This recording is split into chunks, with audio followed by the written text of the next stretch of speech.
Assalamualaikum warahmatullahi wabarakatuh.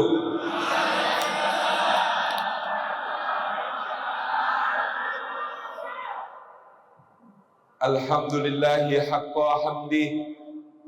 Alhamdulillahi hamdan katsiran tayyiban mubarakan fih. Fa subhanallahi wa bihamdih adada khalqih wa ridha nafsih wa zinata arshih wa midada kalimatih. Nahmaduhu wa nasta'inuhu wa nastaghfiruhu wa nastahdihi wa natubu ilaih wa la na'budu illa iyyahu wa natawakkalu alaih. Allahumma fasalli wa sallim wa barik ala sayyidina Muhammad wa ala alihi wa ala ashabihi wa dhurriyyatihi wa man sara ala nahjihi wa sanna bisunnatihi wa ihtada bihadyihi wa da'a bida'watihi ila yaumi liqa'i rabbih. Amma ba'du. Sadatul afadil hadratul mukarramin yang kita takdimi, para alim, para ulama, para asatid, para ustadzat, para masyayikh, para kiai, guru-guru umat. Khususon yang kita muliakan Bapak PJ Wali Kota Tebing Tinggi beserta seluruh jajaran dan yang hadir mewakili pada malam hari ini. Yang kita hormati Ketua DPRD Kota Tebing Tinggi, jazakumullah khairan Pak, dan seluruh jajaran pimpinan DPRD, para wakil rakyat. Yang kita takdimi pula Ketua Dewan Masjid Indonesia Kota Tebing Tinggi, dan juga pimpinan serta pengurus BKM Masjid Agung Tebing Tinggi. Tak lupa para tokoh masyarakat, para pimpinan ormas dan lembaga, serta para pimpinan institusi pemerintahan, bahkan mulai dari mungkin hadir di antara kita ada para kepala daerah tingkat 7 alias ketua RT, ketua RW, lurah, camat, seluruhnya. Juga seluruh hadirin hadirat, muslimin, muslimat, mukminin, mukminat, salihin, salihat, termasuk yang belum kawin dan belum sunat. Puji syukur kita aturkan kehadirat Allah Subhanahu wa taala. Pada malam hari ini kita dihimpun oleh Allah di masjid yang megah ini. Mudah-mudahan setiap langkah yang kita tempuh ke rumah Allah, tiap tapaknya menggugurkan dosa-dosa kita. Tiap tapaknya meninggikan derajat kita di sisi Allah Subhanahu wa taala. Tiap tapaknya menggugurkan dosa, meninggikan derajat, dan tentu menjadi pemudah jalan kita semua menuju ke surga. Dan duduk kita semua semoga termasuk taman di antara taman-taman surga. Dan taman surga itu yang disabdakan Rasulullah sallallahu alaihi wasallam, majtama'a qaumun fi baitin min buyutillah yatluna kitaballah wa yatadarasunahu bainahum illa ghasyyathumur rahmah wa haffathumul malaikah wa nazalat alaihimus sakinah wa dzakarahumullahu fi man indah. Rawahu Muslim wa sahih.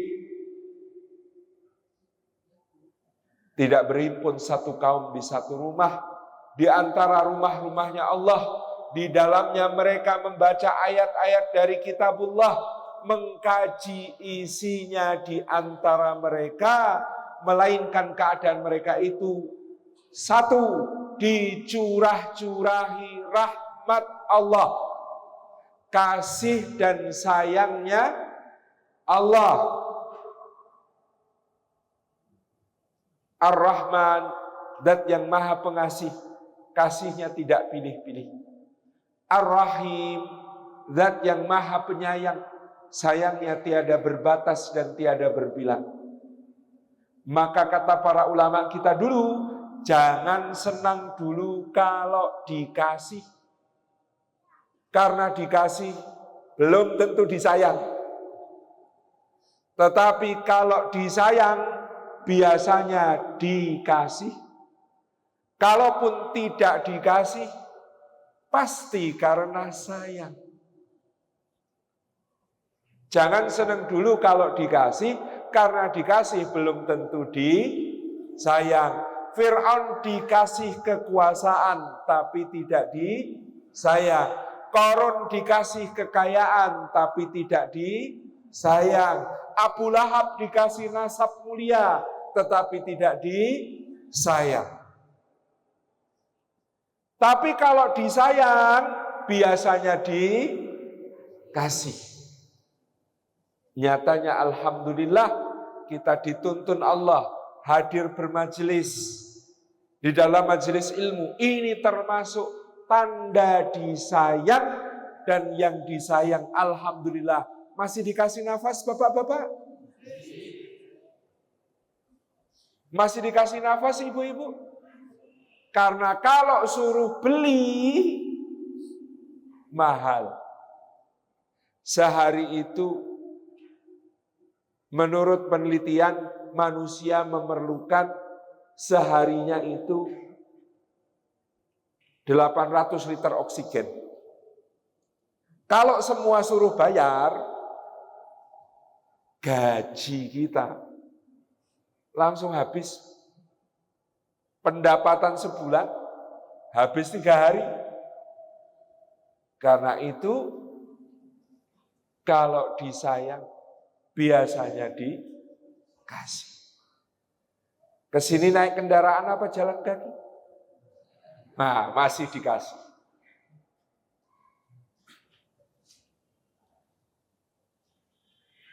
Kalaupun tidak dikasih, pasti karena sayang. Ada doa yang belum dikabul?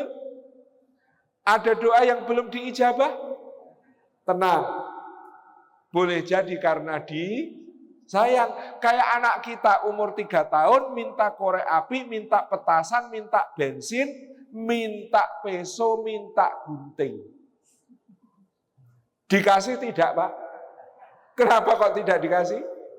Karena sayang. Dikasih tidak, Bu? Kenapa kok tidak dikasih?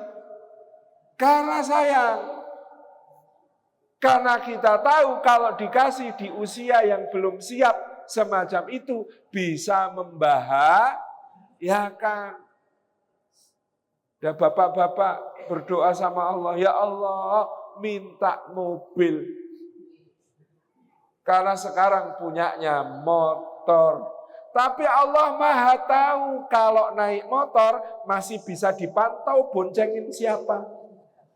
Kalau naik mobil bahaya. Maka kalaupun tidak dikasih pasti karena sayang. Karena Allah tidak ingin kita jatuh ke dalam hal yang membinasakan. Saya tidak suudzon. Cuma ada kejadian. Kalaupun tidak dikasih, pasti karena sayang.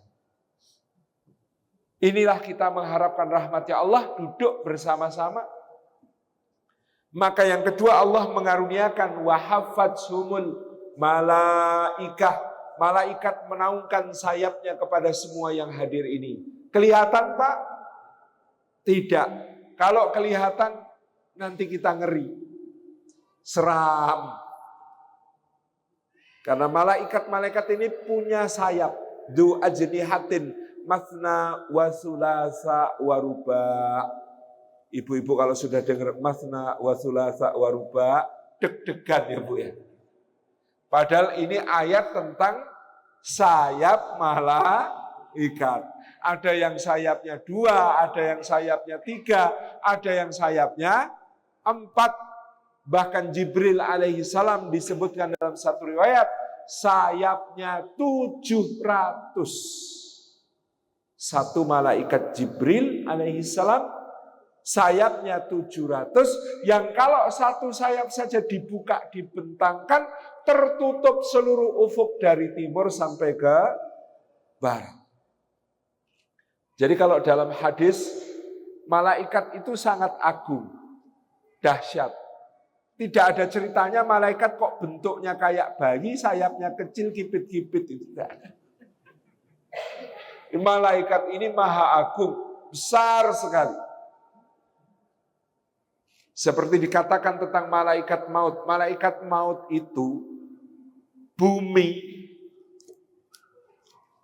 itu seperti ini diletakkan di antara dua matanya. Bumi terhadap malaikat maut. Ini penting untuk memahami. Maka malaikat itu tidak sembarangan. Makanya kalau tahun baru ya malaikatnya tidak ikut merayakan.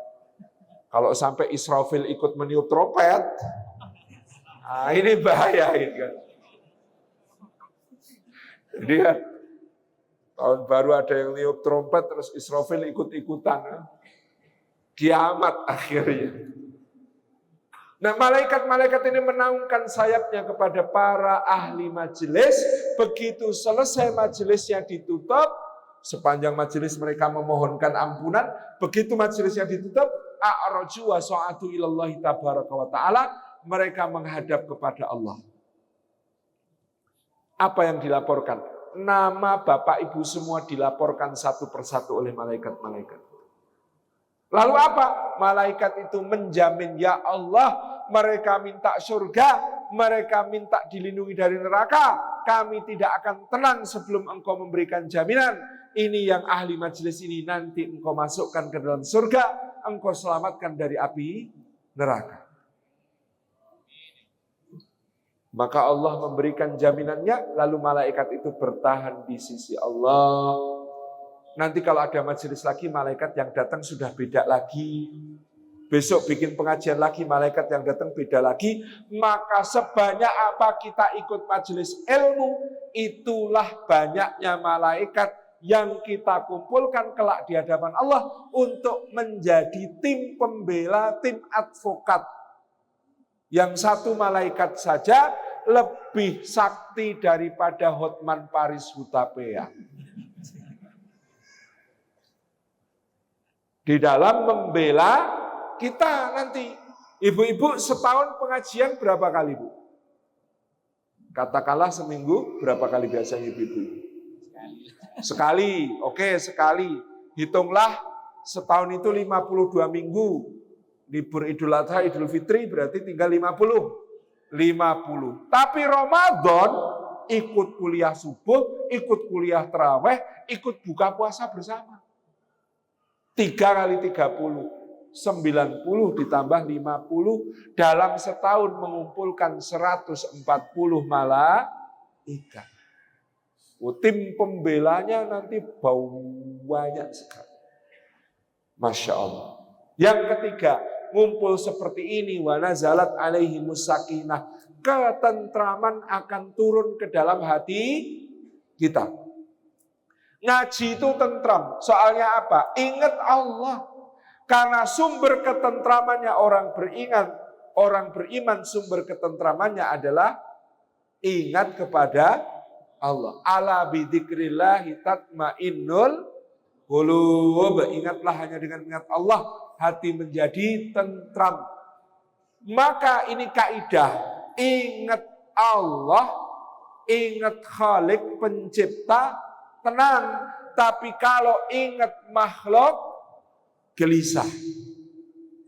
Ada yang datang dengan sandal baru, diingat-ingat bahwa datang dengan sandal baru, gelisah nanti ketuker atau tidak.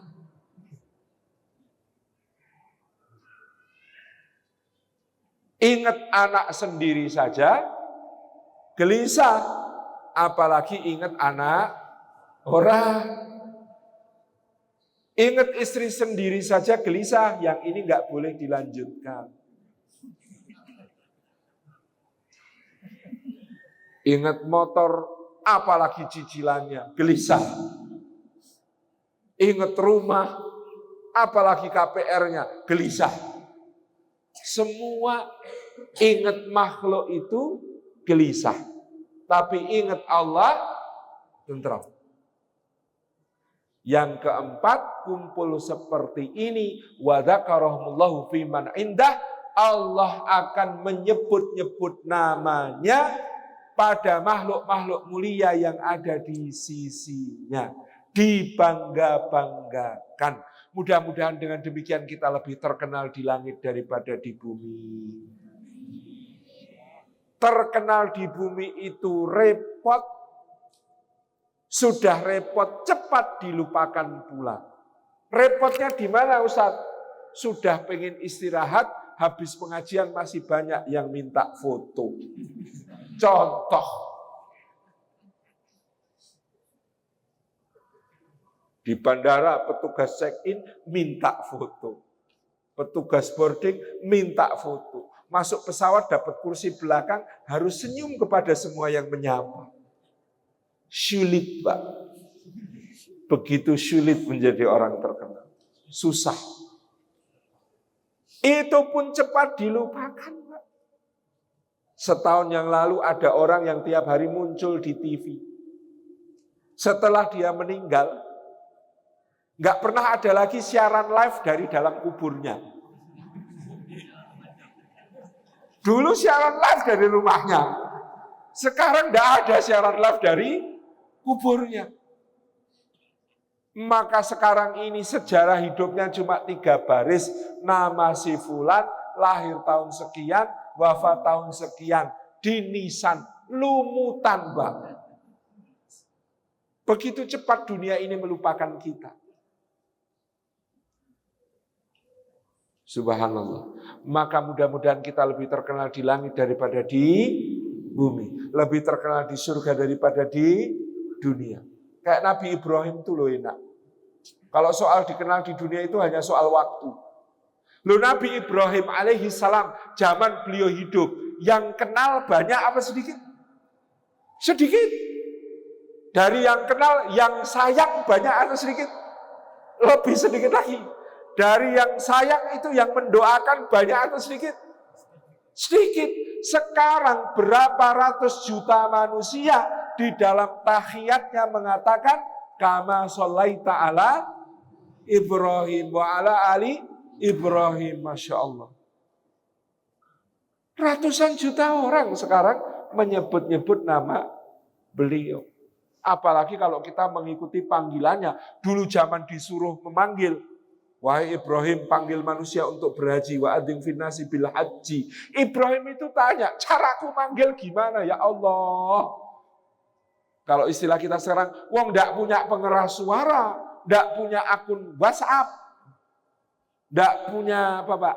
Instagram, Facebook, Twitter, ndak punya semua itu. Loh aku manggilnya gimana ya Allah? Nabi Ibrahim itu tanya, aku manggilnya gimana ya Allah? Kata Allah, tugasmu memanggil, yang mendatangkan adalah aku. Maka hari ini memenuhi panggilan Nabi Ibrahim, daftar sekarang, berangkatnya berapa tahun lagi Pak? 20. Di sini 20. Wah saya pengen daftarin anak di sini kalau begitu. Di Jogja itu 34 tahun Pak antrinya. Di Sulawesi Selatan dan Kalimantan Selatan itu 40 tahun antrinya. Memenuhi panggilannya Nabi Ibrahim. Itu luar biasa. Berapa? Pokoknya tapi ingat Pak, daftar Pak. Kalau mampu daftar. Bismillah, enggak tahu berangkatnya kapan, gimana caranya. Kalau belum bisa daftar, niat Pak. Kalau sudah niat, apa yang harus dilakukan? Cari ilmunya. Saya masih lama berangkatnya Ustaz. Enggak apa-apa, sekarang belajar manasik. Pengalaman saya, guru-guru saya, yang penting ngerti ilmunya dulu, ngerti manasiknya dulu, soal waktu berangkat, insya Allah diatur, gampang. Ya, niat, belajar ilmu, kalau ada dananya daftar. Bismillah. Kata Habib Umar Al-Mutahar, Semarang, kalau mau cepat amalannya 3 surat. 1, surat Al-Quraisy. Perbanyak membaca surat Al-Quraisy. Kenapa? Di surat Al-Quraisy ada kalimat falyabudu robba hadal bait. Kalau baitnya hada dekat apa jauh? Hada itu artinya apa? Ini. Kalau hadal bait berarti baitnya ini. Ini itu kan lebih dekat daripada itu kan. Berarti kita ingin didekatkan kepada Baitullah. Maka baca surah Al-Quraisy. Yang kedua surah At-Tin. Watini wa zaitun wa turi sinin wa hadal baladil amin. Baladil amin itu mana? Mekah. Maka kalau baladul aminnya dekat, insya Allah mudah-mudahan kita didekatkan. Yang ketiga ini yang paling efektif menurut beliau setelah surat Al-Quraisy, surah At-Tin. Yang ketiga surat Tanah. Kalau siapa tahu lebih dari satu, punya lebih dari satu, itu biasanya insya Allah lebih cepat berangkat. Jadi surat Al-Quraisy, surat At-Tin, kemudian surat Tanah. Cocok, Bu? Misalnya punya lebih dari satu. Tapi tenang, berangkat gak berangkat, kalau sudah niat, sudah diilmui, pahalanya sudah tercatat di sisi Allah. Saya doakan semua yang hadir, insya Allah menjadi tamunya Allah. Insya Allah bisa ziarah Makkah dan Madinah. Insya Allah bisa ziarah Rasulullah SAW. Amin, amin, Allahumma. Nah ini, malam ini kita membahas temanya merajut ilmu menggapai cintanya Allah. Ini karena waktunya. Besok masih ada yang sekolah, adik-adik. Bapak-bapak masih ada yang kerja. Ibu-ibu pergi ke pajak. Nah, berarti kalau begitu harus cepat-cepat saja. Bagaimana menggapai cintanya Allah? Kita perlu tahu di dalam Al-Quran siapa saja yang dicintai oleh Allah. Yang pertama, yang dicintai Allah di dalam Surat Al-Baqarah ayat ke-195 adalah Innallaha yuhibbul muhsinin. Sesungguhnya Allah mencintai orang yang berbuat ihsan, berbuat baik, lebih baik daripada apa yang dia terima. Itulah ihsan. Wa ahsin kama ahsanallahu ilaik. Dan berbuat ihsanlah sebagaimana Allah itu berbuat ihsan kepadamu. Siapakah contoh orang yang berbuat ihsan? Orang yang ketika membalas perbuatan baik orang lain, dia membalasnya dengan yang lebih baik. Atau bahkan ketika mendapatkan perlakuan buruk, maka dia membalasnya dengan kebaikan. Idfa' billati hiya ahsan. Balaslah dengan yang lebih baik. Maka tiba-tiba antara engkau dengan orang yang bermusuhan kepadamu berubah seakan-akan menjadi teman yang sangat setia. Karena apa? Karena perbuatan buruk dibalas dengan perbuatan baik. Apalagi contoh berbuat ihsan, mendahului, memaafkan sebelum diminta. Orang yang suka memaafkan sebelum diminta, itulah orang yang ihsan. Terus siapa lagi?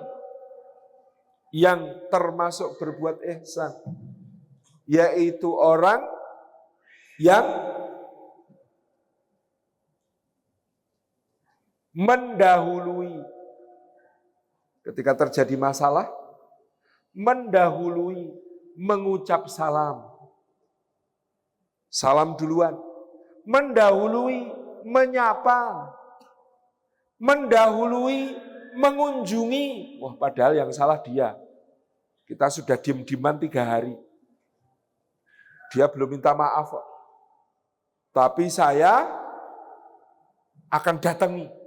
Malah bukan cuma saya datengin, saya bawakan oleh-oleh. Apa Pak biasanya di sini bawa buat tetangga? Atau buat teman? Kerang darah. Oleh-olehnya apa Pak? Rambutan. Hah? Kacang? Kue kacang? Roti kacang? Roti kacang. Ya jangan cuma satu. Apalagi? Lemang. Masya Allah. Mendahului berkunjung, mendahului memberi hadiah. Maka yang demikian itu disebut orang yang ihsan.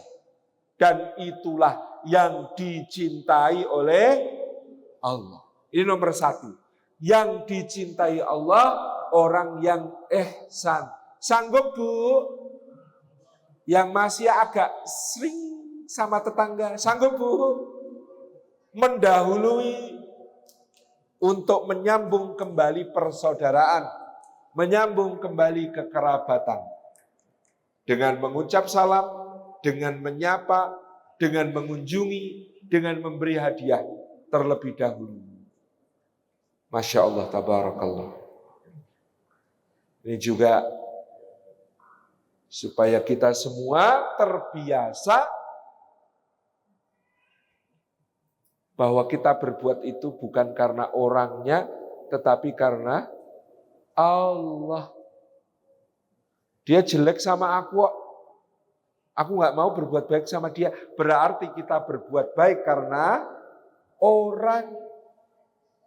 Dia berbuat jelek kepada aku, yaitu urusan dia sama Allah.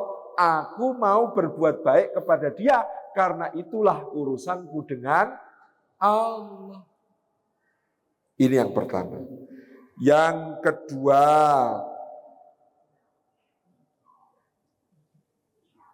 dalam suratul Baqarah, masih suratul Baqarah ayatnya 222, Allah mengatakan, Innallaha yuhibbut tawwabina wa yuhibbul mutatahhirin. Allah cinta kepada orang yang bertaubat dan Allah cinta kepada orang yang mensucikan diri. Kok bisa bertobat itu dicintai? Kan bertobat itu berarti berdosa, Ustadz. Betul.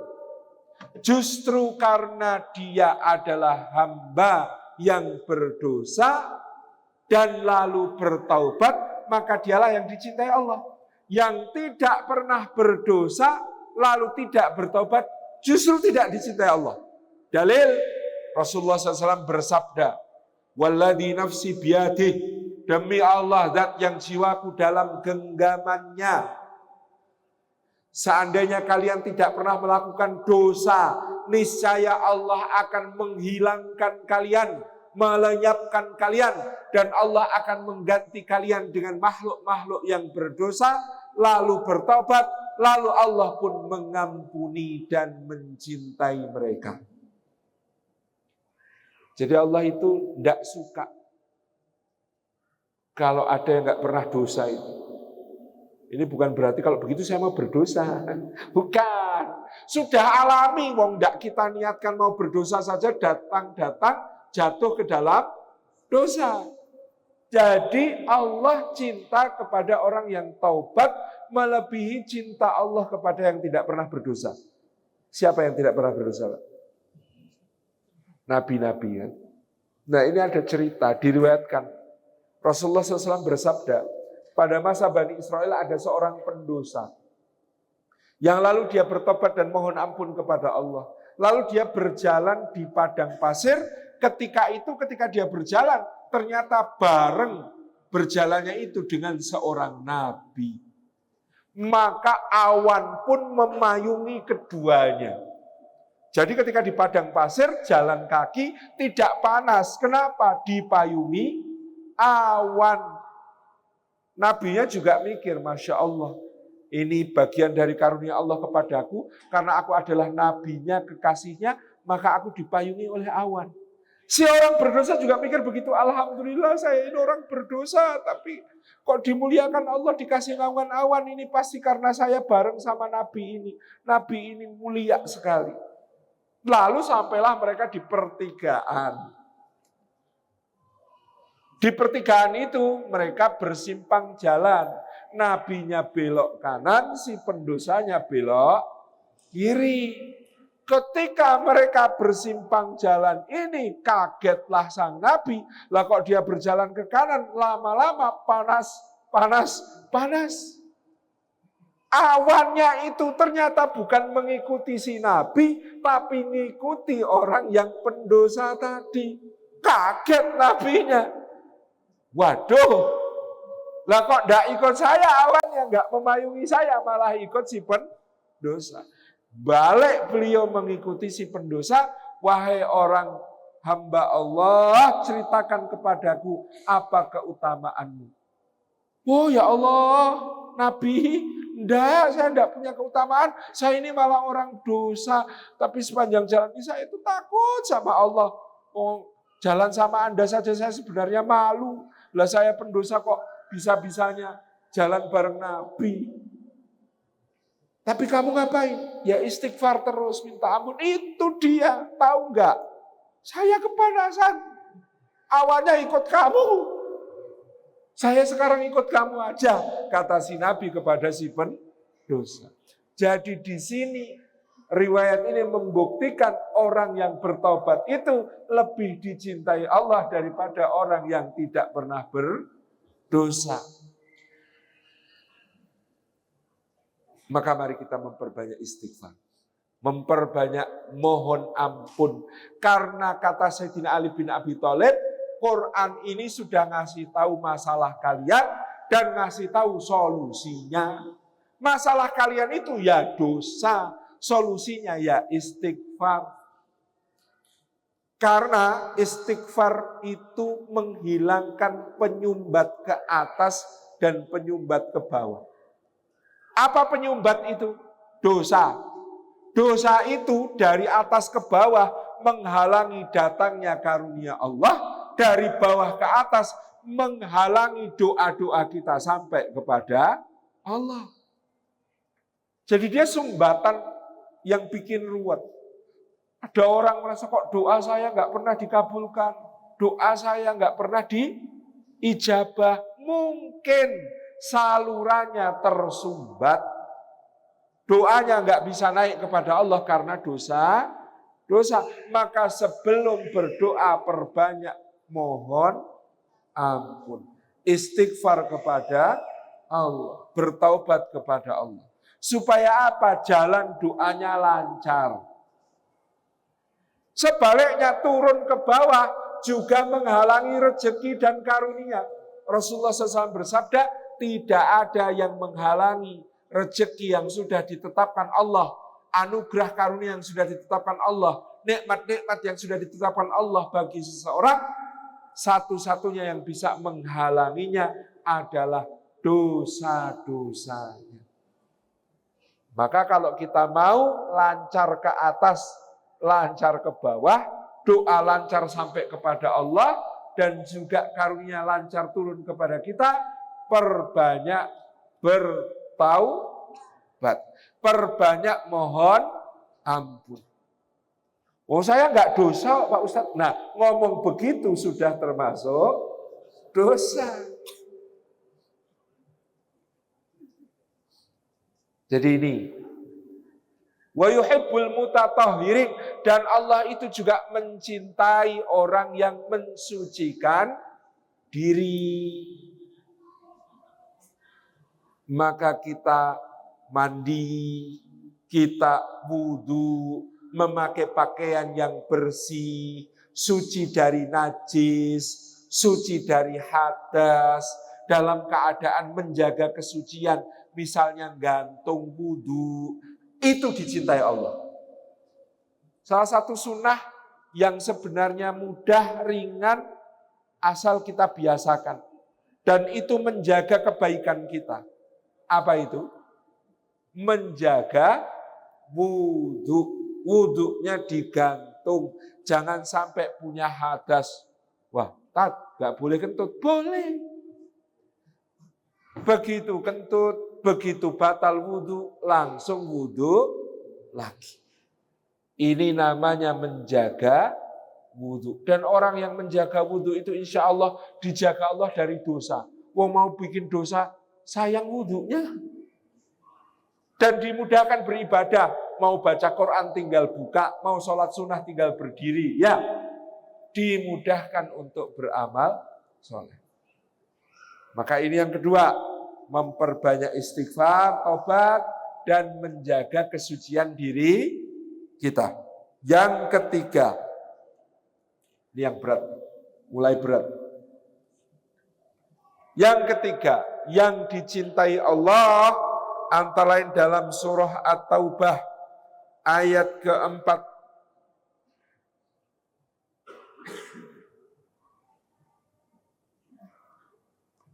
Allah mengatakan, Innallaha yuhibbul muttaqin. Sesungguhnya Allah mencintai orang-orang yang bertakwa. Apa arti takwa, ibu-ibu? Kata para khatib Jumat, menjalankan segala perintah Allah dan menjauhi segala larangannya. Berat apa ringan? Susah apa gampang? Tapi dulu ada dialog antara Sayyidina Umar bin Khattab dengan Sayyidina Ubay bin Ka'ab, imam Masjid Nabawi. Sayyidina Umar tanya, wahai Ubay, kalau disederhanakan, apa artinya takwa? Ubay bin Ka'ab menjawab, wahai Amirul Mukminin, pernahkah engkau berjalan di satu tempat yang remang-remang, agak gelap, gak jelas, samar-samar, dan di situ banyak onak, duri, jebakan, sarang ular, macam-macam. Pernahkah engkau berjalan di tempat yang semacam itu? Kata Sayyidina Umar, iya pernah. Lah, apa yang kau lakukan ketika itu? Kata Ubay bin Ka'ab. Sayyidina Umar menjawab, ketika itu aku berhati-hati. Kata Ubay bin Ka'ab, itulah yang disebut takwa. Takwa itu apa, Pak? Hati-hati. Jadi kalau kita mau menyederhanakan maknanya takwa, takwa itu hati-hati.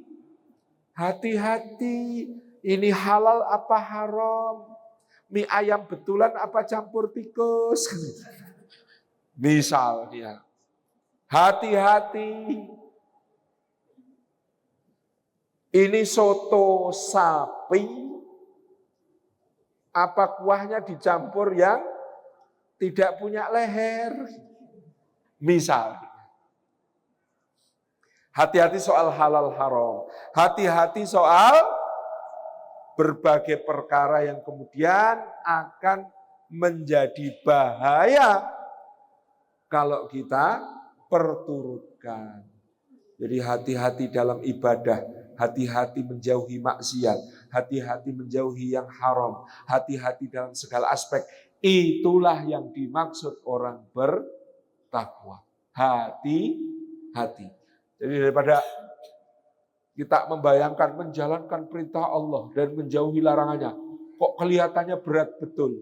Kita sederhanakan, takwa itu artinya hati-hati. Maka Allah mencintai orang yang hati-hati. Nomor 4, yang dicintai Allah. Dalam surah At-Taubah ayat 108. Kata Allah Subhanahu wa taala, wallahu yuhibbul mutahhirin. Allah mencintai orang yang mensucikan diri, lahir maupun batin. Dari apa batin disucikan, Pak? Setelah dari dosa, yang berikutnya yang juga perlu, dari penyakit hati. Ada muridnya Imam Al-Ghazali. Tanya sama gurunya, guru, lah katanya kalau berzikir itu setannya pergi, setannya takut. Lah saya sudah berzikir, tapi kok rasanya setannya datang terus, bisik-bisiki saya untuk melakukan yang jelek-jelek terus. Kenapa ya Imam? Padahal saya sudah berzikir. Kan zikir ngusir setan. Lalu Imam Al-Ghazali menjawab, "Nak, coba bayangkan kalau kamu mengusir anjing, menghalau anjing dengan syuh, pergi. Lalu kamu lempari batu, hasya, pergi. Lalu kamu gunakan tongkat untuk balu, wis, pergi. Tapi kamu memangku piring, isi piringnya tulang-tulang dan jeroan. Kira-kira apa yang terjadi, Pak? Mulut kita, tangan kita ngusir anjing, tapi kita memangku piring isinya tulang dan jeroan. Apa yang terjadi, Pak? Anjingnya ngapain? Balik terus kan? Datang lagi kan? Senang ke situ kan?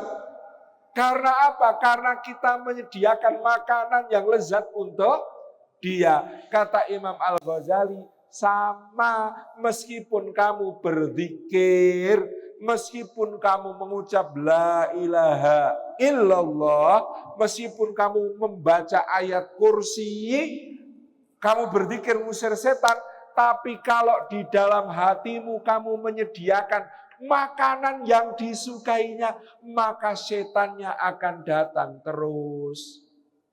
Ini levelnya sudah keren ini. Bukan digoda setan, tapi menggoda setan. Setan, sini dong. Ada makanan enak. Apa makanan enaknya setan? Kiber, sombong, ujub, kagum pada diri sendiri, hasad, dengki sama orang lain, tamak, serakah kepada nikmat yang ada pada orang lain. Wes kalau kayak begitu di dalam hatinya, meskipun zikirnya tidak pernah putus, setannya akan tetap datang. Kenapa? Karena menyediakan makanan lezat untuk setan.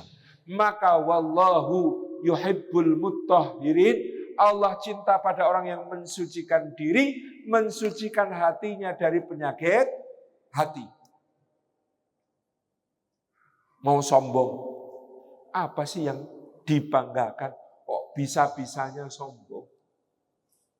Lo mendingan iblis. Iblis itu sebelum diciptakan Nabi Adam, dia pernah berdiri mengagungkan Allah 40.000 tahun, rukuk mengagungkan Allah 40.000 tahun, sujud mengagungkan Allah 40.000 tahun. Itu saja sombongnya iblis nggak bisa dibenarkan. Lah kok kita yang rukuk 4 menit migren mau sombong? Lah kok kita yang sujud 4 menit vertigo mau sombong? Nggak patut. Iblis saja dilaknat Allah karena kesombongannya. Apalagi ketika dia sombong nggak mau sujud sama Adam, Allah mengatakan kepadanya, apa yang bikin kamu nggak mau sujud? Iblis berkata, ana khairum minhu. Loh, saya lebih baik daripada dia. Apa buktinya kamu lebih baik daripada dia? Khalaqtani min nar wa khalaqtahu min tin. Saya ini kamu ciptakan ya Allah dari api. Loh, Adam loh cuma dari tanah. Jadi iblis merasa lebih mulia karena dia diciptakan dari api, sedangkan Adam dari tanah. Padahal siapa bilang ya Pak, ya api lebih baik daripada tanah. Wong api itu membakar, api itu baunya busuk, api itu menghancurkan. Kalau nggak ada yang dibakar, nggak ada yang dihancurkan, dia akan mati. Betapa ngerinya hidup yang hanya bisa hidup sambil menghancurkan yang lain. Itu api, tapi tanah tabah, sabar, diinjek, diem saja, ya kan? Tapi di situ nampung air, biji-bijian bisa tumbuh menjadi tanaman, bisa membuat yang lain menjadi berbuah. Masya Allah, luar biasa. Tanah itu lebih keren. Apalagi iblis belum tahu. Dari dulu harga korek api segitu-gitu aja. Harga tanah naik terus. Iya. Siapa bilang api lebih baik dari tanah? Wong harga tanah naik terus lah. Insya Allah. Jadi mau sombong apa? Selalu ada langit di atas langit. Hasad, dengki. Apa perlunya Pak?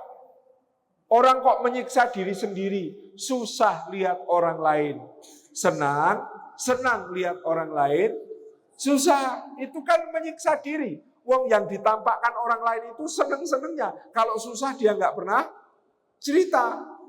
Oh, kita kan susah terus jadinya. Kalau kita dengki, naudzubillah min dzalik. Tamak, serakah, pengen ini, pengen itu, ambil ini, ambil itu.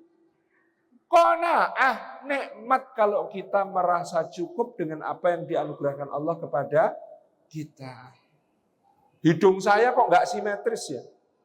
Saya pengen hidung yang simetris kayak punya siapa ini? Hidungnya simetris. Artis. Nanti tinggal dipencet-pencet aja. Bismillah, ya Allah, ya Allah. Nggak usah pengen hidungnya orang lain. Tabarakallah. Jadi membersihkan diri dari sifat-sifat jelek. Dari penyakit-penyakit hati. 5. Yang dicintai Allah. Yang kelima, wallahu yuhibbus sabirin. Surat Ali Imran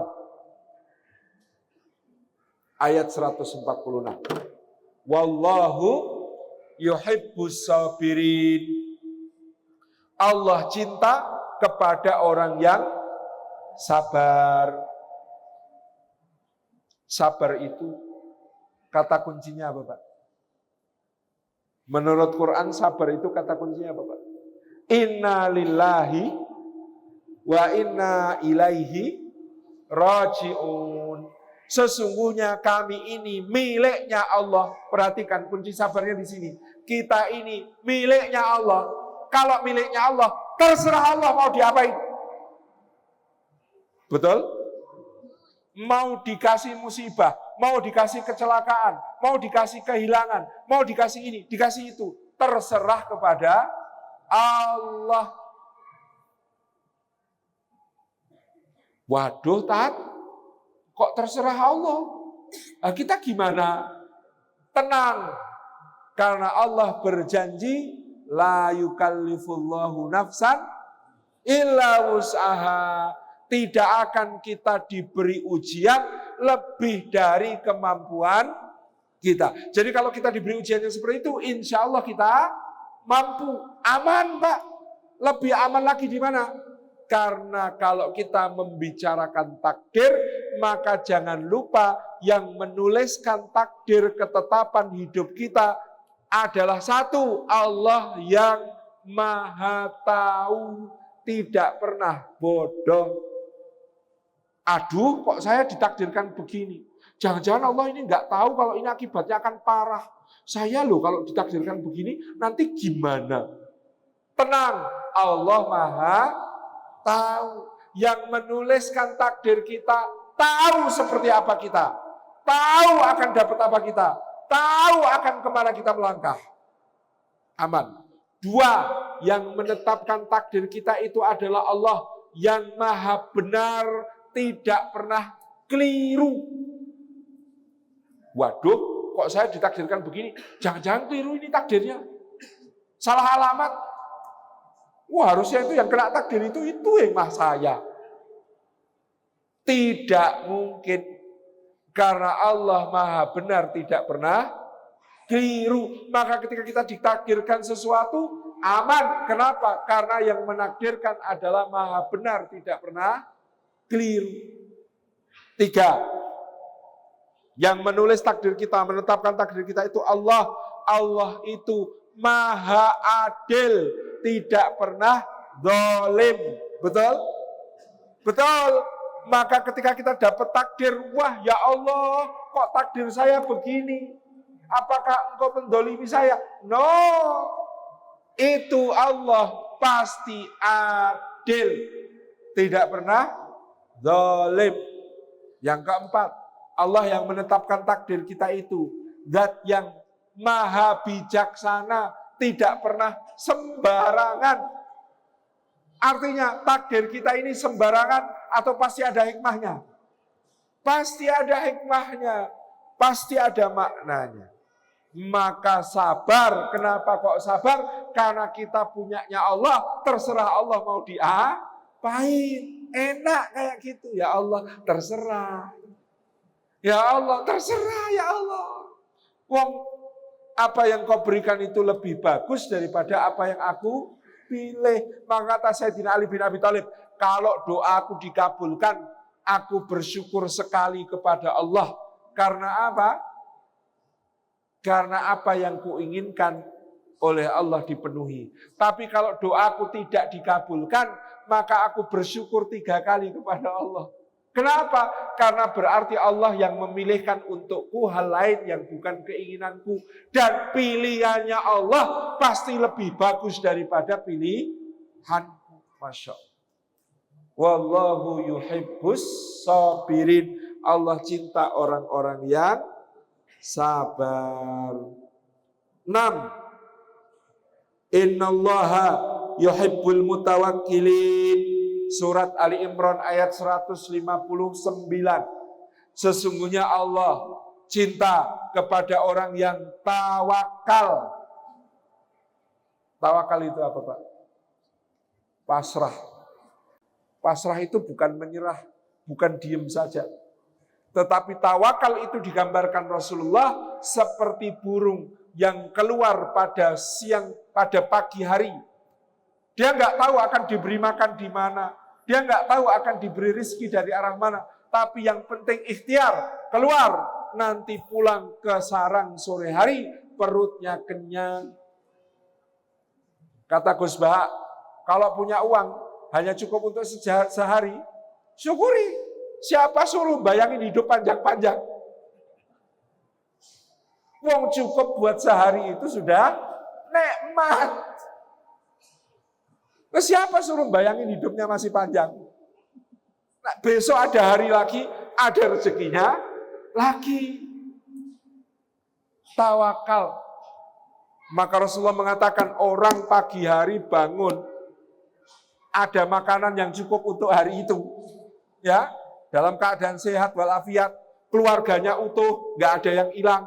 Itu seolah-olah memiliki dunia seisinya. Jadi kita dengan kecukupan seperti itu seolah memiliki dunia seisinya. Tawakal. Jangan salah paham soal tawakal. Jadi ada cerita ini lucu. Imam Ma'ruf Al-Karhi ketika muda berguru kepada Imam Ibrahim bin Adham. Suatu hari Ma'ruf Al-Karhi ini tergopoh-gopoh lari kepada gurunya. Guru-guru, sekarang saya sudah tahu hakikat rezeki. Mulai sekarang saya akan duduk ibadah saja di masjid, nggak usah bekerja. Loh kenapa?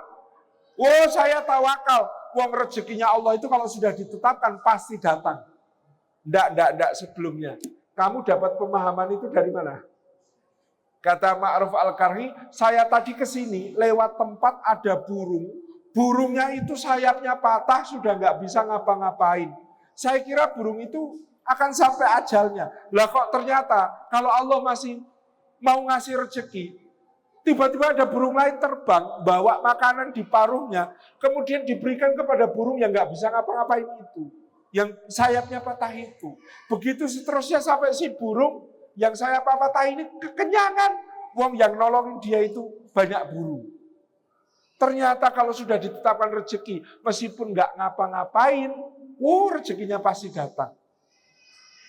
Apa kata Imam Ibrahim bin Adham untuk meluruskan pemahaman ini? Persoalannya adalah, kata beliau, kenapa kamu bercita-cita menjadi burung yang patah sayapnya? Kenapa kamu tidak bercita-cita menjadi burung yang utuh sayapnya, lalu bisa menolong teman-temannya yang lain? Ini tawakal.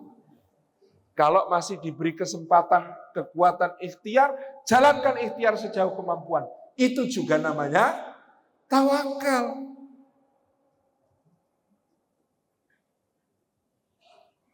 Terserah Allah, ngasih air zam-zamnya di mana, yang penting Siti Hajar lari antara Safa dan Marwah. Itu yang namanya tawakal.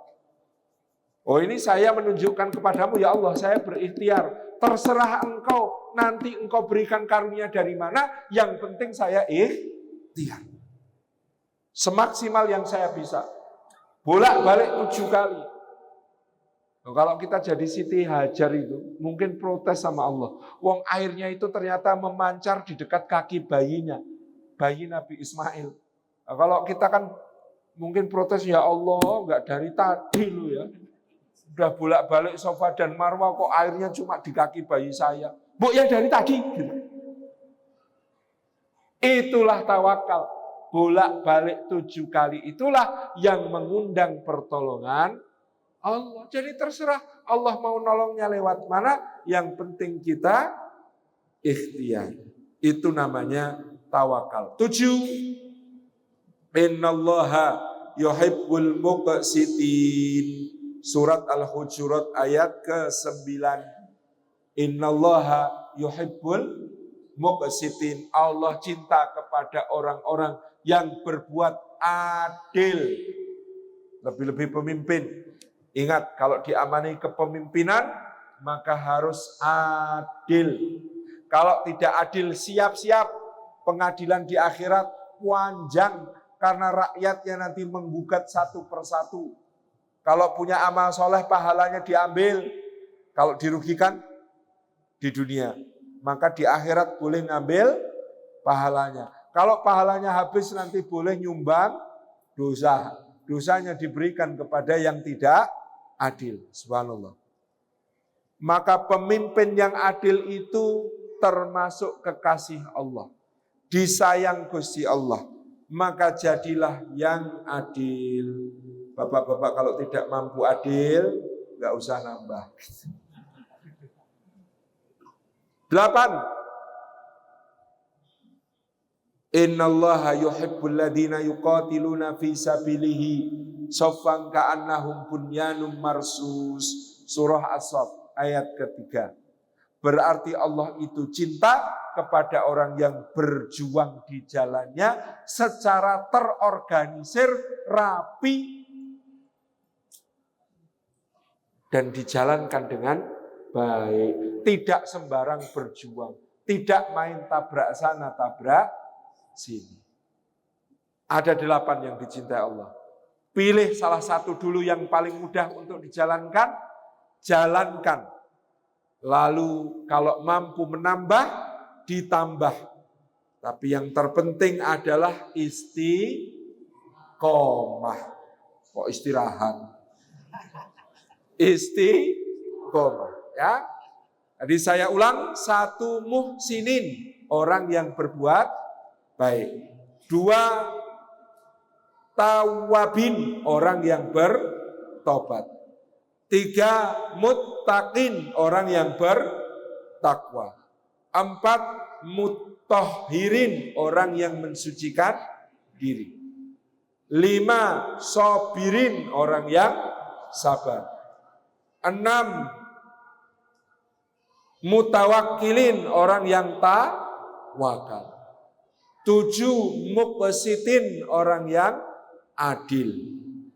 8 mujahidin, orang yang berjuang. Bismillah. Salah satu dipilih, diamalkan, maka insya Allah kita dicintai oleh Allah.